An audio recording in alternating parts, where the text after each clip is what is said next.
did mention there are a lot of new faces, so welcome if this is your first time joining the Digital Cameras team. Hello, hi, and thank you so much again for joining us.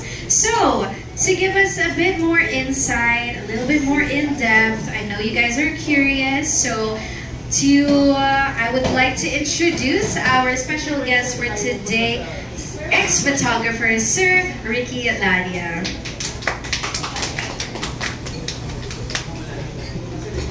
Alright, Sir Ricky, I think we can just go ahead, take a seat. Thank you.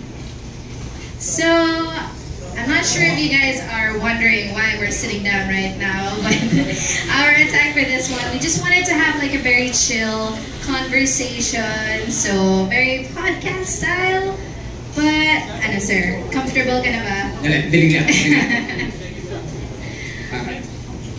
Yeah. Yan. Alright. Okay. Okay. Let's go. Perfect. Okay, so as I mentioned earlier, Sir Ricky is one of our ex-photographers, a very long-time friend of Fujifilm Philippines. But I'll hand it over to him. Sir, can you introduce yourself? Tell us a little bit more about yourself. Hello, guys. I'm Ricky Ladia, photographer ko.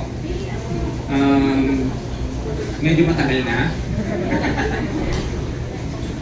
Pero bakit ang nandito, di ba? Yes, Para introduce ng bagong camera. If you want to know more about me, Google nyo na lang po. Mas okay yun, mas madaming sasabihin sa inyo. O kaya ChatGPT. Thank you. Alright, so Sir Ricky, para lang mas makilala ka ng ating audience, can you tell us what you specialize in? Ano yung style mo typically sa photography? Specialty ko sa photography, basta nababayaran ako, specialty ko yun. Okay. But I am known for my good photographs, for my lifestyle photographs, commercial photography. Yun. Actually, I started parang yung mga karaniwang photographer kasi nung time ko wala akong masyadong history. So I started with landscape, diba? Portraits. Yeah. So doon nag-umpisa na. So bakit ka ba nag-start, sir? Ano ba nag-inspire sa'yo na mag-start mag-photography? Sayang kasi, nag-aral ako sa Baguio. I studied in Baguio. So, sayang yung sunsets, sayang yung blue skies, sayang yung magagandang bulaklak na dadaan yung sa Jollibee, sayang yung magagandang taga Baguio. So, ano yan eh, sa akin kasi photography is parang kina-capture mo yung memories, diba? So, noong time na yun, wala naman ako masyadong ginagawa sa Baguio, kunyari nag-aaral ako, pwede naman, diba? So, doon ako napunta sa photography. Na hindi ko alam na yun yung bubuhay sa akin, sa pamilya. At until na, photography pa rin. Yan, photography pa rin. Okay, so hindi ko naman sinasabing mahaba yung photography journey ko, pero medyo. Bakit, sige, i-forward natin. Bakit at paano ka pumasok sa Fujifilm system? Dumating yung point na masakit na yung balikat ko. Alam mo yun, diba? I'm sure yung karamihan dito alam yun, na pag naka-DSLR ka, yung balikat mo ang kawawa. Susunod doon yung likod mo na. Diba? Dumating yung time na talagang kailangan ko ng I need something na capable, pero magagaan. And can give me the quality of the photos I want. Doon pumasok ang Fujifilm. Diba? I'm very thankful na pili ako ng Fujifilm na actually hindi ako ambassador. Maraming nagsasabi, no, I'm not.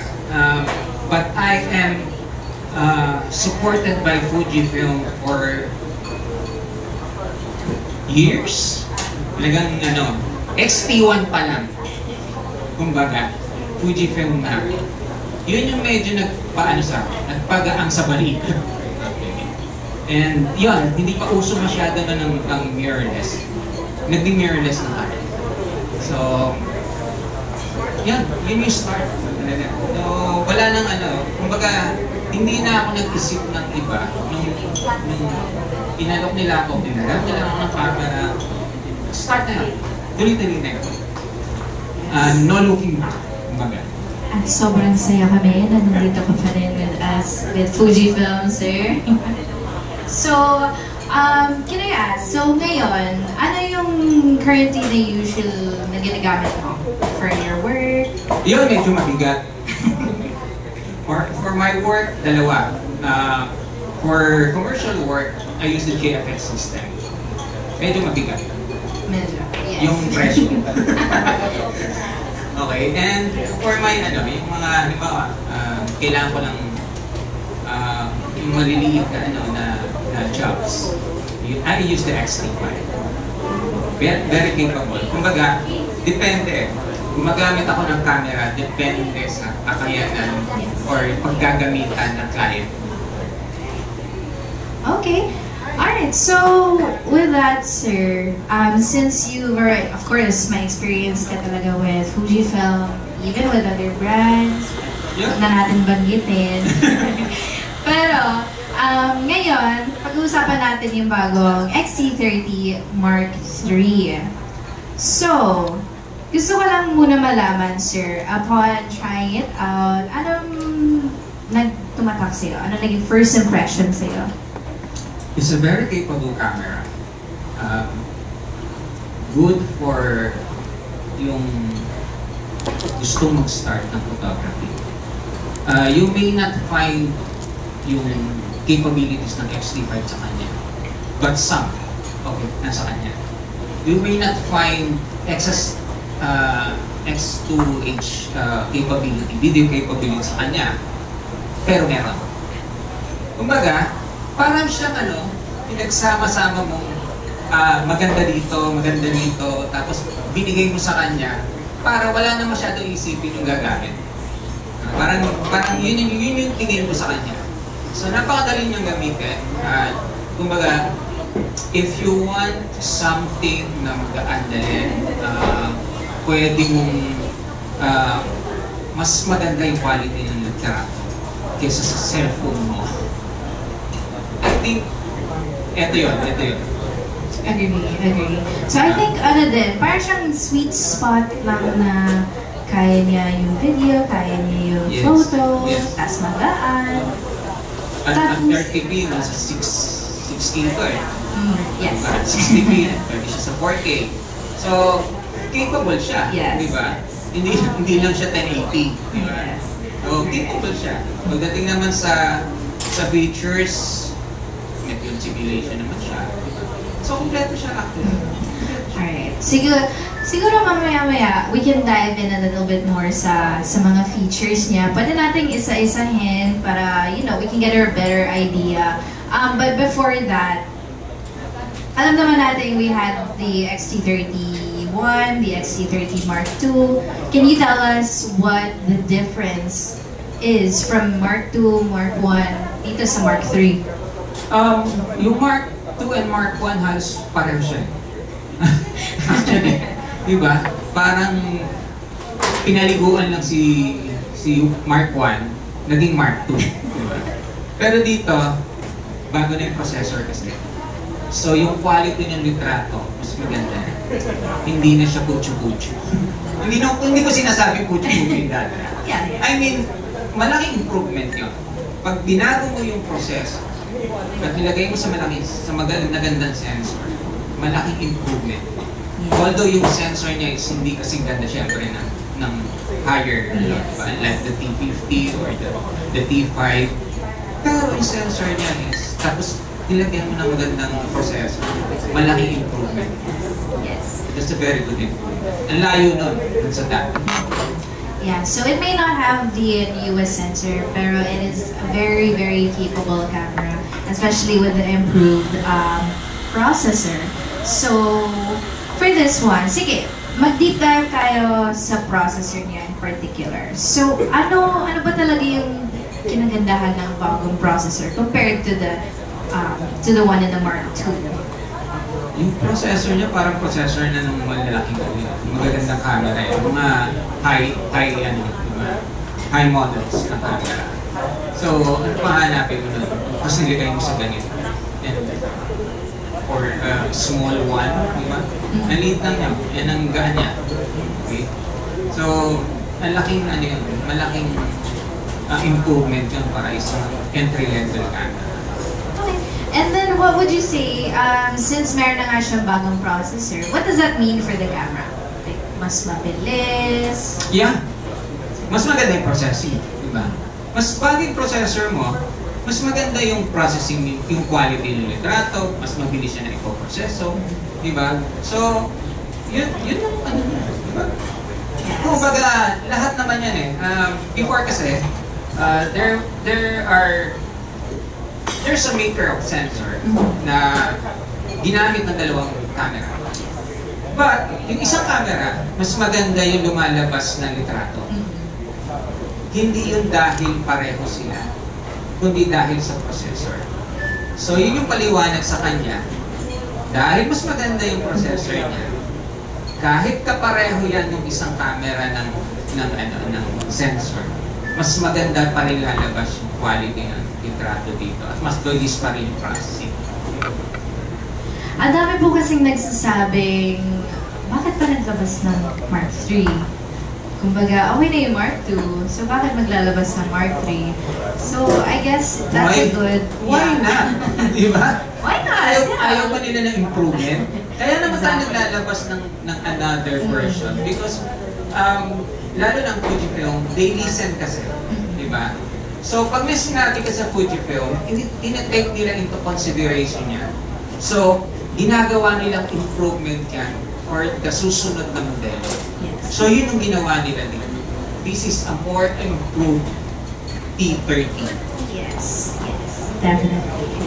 Alright, so with that being said, Sir Ricky, would you say with its autofocus, do you think this has improved as well? Kasama yun kasi, di ba, yung focusing nito parang yung sa focusing din ng T50 eh. Di ba? Same lang eh. Yung tracking niya, yung sa mata, mabilis kong mag-focus siya. Mabilis siya. Lalo na kung preparean mo siya ng mas magandang lens, di ba? Mas mabilis na lens, mas mabilis yung focus. Yeah, definitely.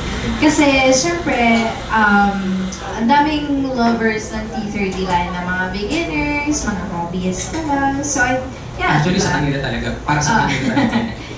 Yeah, so I think very good na mas maganda yung autofocus para at least mas na-alleviate sa kanila yung pressure lang. Focus and such. But anyway, yeah, so with that being said, sir, you did mention, labas naman tayo sa camera. Yung isang difference niya from the XT30 Mark II is ang ating film simulation dial. Okay. Can you tell us what you think about it? Ano impressions niya sa'yo? Saan nilabas to? Pag ginawan mo siya, tapos ginalaw yung dial, Yes. saan ito unang nilabas? Sa XT50. See? Nandito na yun. Hindi mo na kailangan bumili ng XT50. Lalo na kung budgeted ka. Diba? Kasi medyo pricey si XT50. So, ano yung next level? This is the next level. Kasi nandito na siya.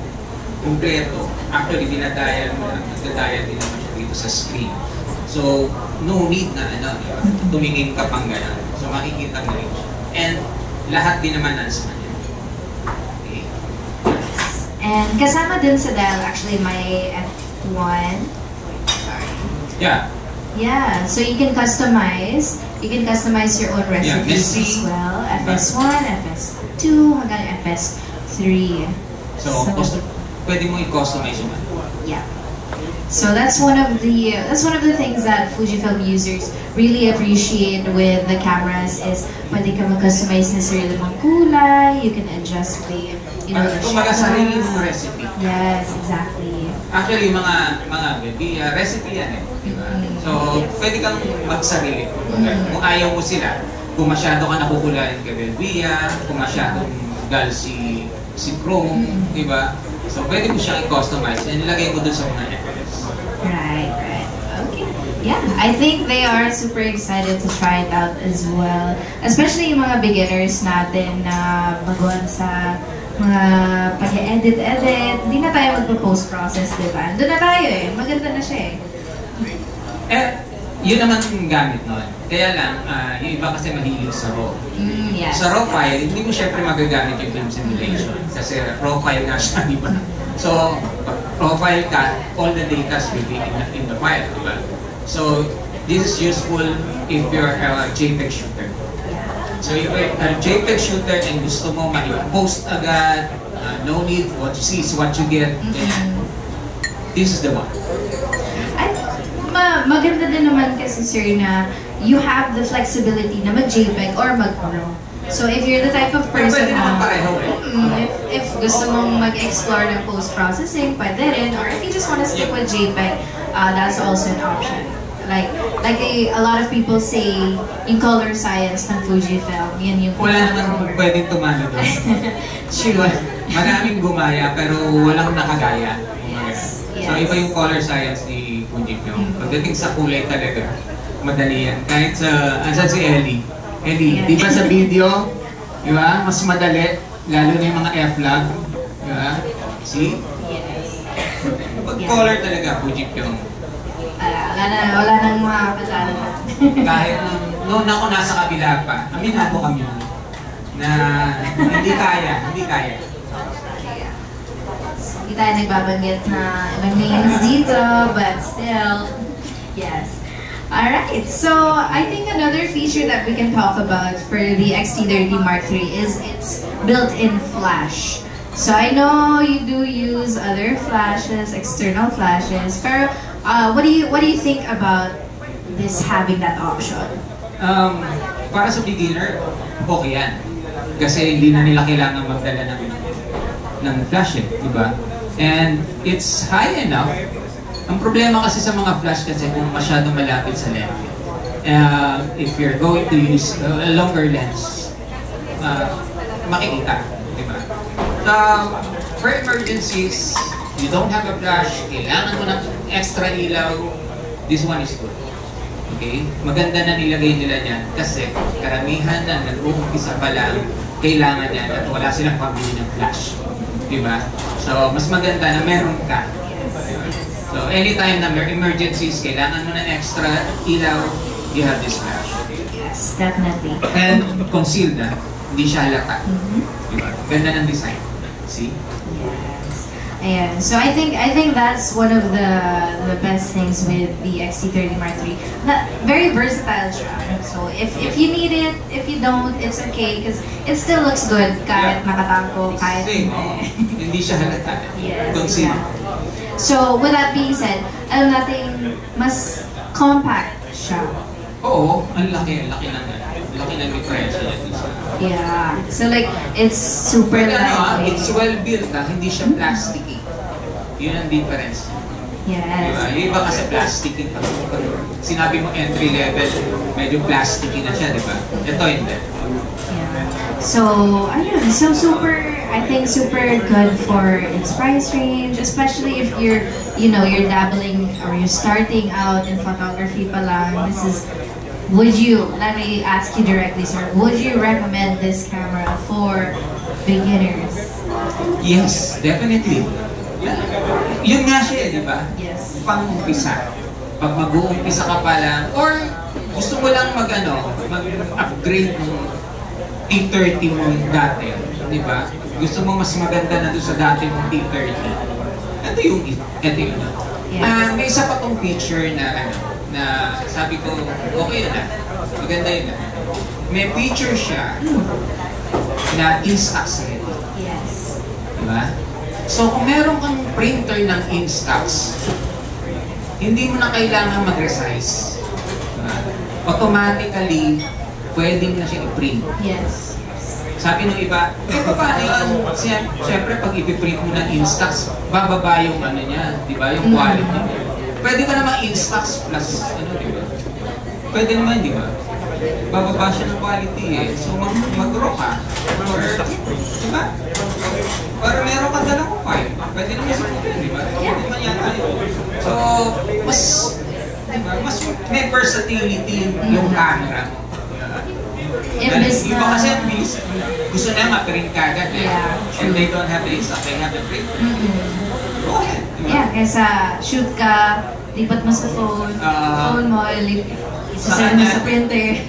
Hindi na, ito din, naka-resize na siya for Instax. Yes, Di ba? And all Instax, meron siyang Instax na yung normal, meron siya square, and then meron siya wide. I think also then, kanina pa natin nabanggit yung mga beginners, ganon. But I think if there's any, let's say older model users, hindi ko magandang stepping stone to. Like mga XA users dyan. Dami pa naman. Actually, kahit XM eh. Diba? Pwede ka mag-jump paper. Yes, very true. Iba pa rin yung capability. Kasi may pagkain eh. So, XA ka, definitely. Definitely. Yeah. Because if I'm not mistaken, yung XA1 viewfinder, tama ba ako dyan? Or meron. Yeah. So if you want to get more serious about photography, eto na yun. Kumbaga, we have the EPF, di ba? Sa XM wala eh. So, ano lang, screen lang. So, eto may EPF na siya. So, mas, kumbaga, parang papunta ka na eh, paangat ka. Diba? Hindi ka papunta. Okay, paangat ka. Kasi eto, halos kapareho na siya ng mas modelong Fujifilm eh. Diba? Like the T50, XS20, halos kapareho. Siyempre, hindi lang lahat nandiyan. Alright, so gusto ko makuha actually yung opinion mo as a photographer who has tried many different genres. Where do you think this camera would be applicable to? Lahat. Lahat. Lahat. Kasi camera siya eh, di ba? Kaya niya naman gawin lahat. Kompleto naman yung ISO niya, kompleto naman yung speeds niya. Di ba? Plus nga yung mga film simulation. Kasi nandiyan na, nasa dial na. So pwede mo siya, kahit ano kukunan mo, pwede siya. Okay, great to hear. Alright, I'm not sure kung na-try mo earlier yung bagong lens natin. Were you able to test out? Para doon sa bagong lens, syempre, this is XC. So hindi ganun ka-ano yung but for a beginner, yes, it's good enough because it has equivalent 20mm to 50mm full frame equivalent. So meron ka ng super wide, meron ka ng actually the standard lens. So nandiyan na standard. So kung bibili ka ng kit, pwede na. Okay na siya. Go na. Shoot na. Parang gano'n. Kompleto na eh.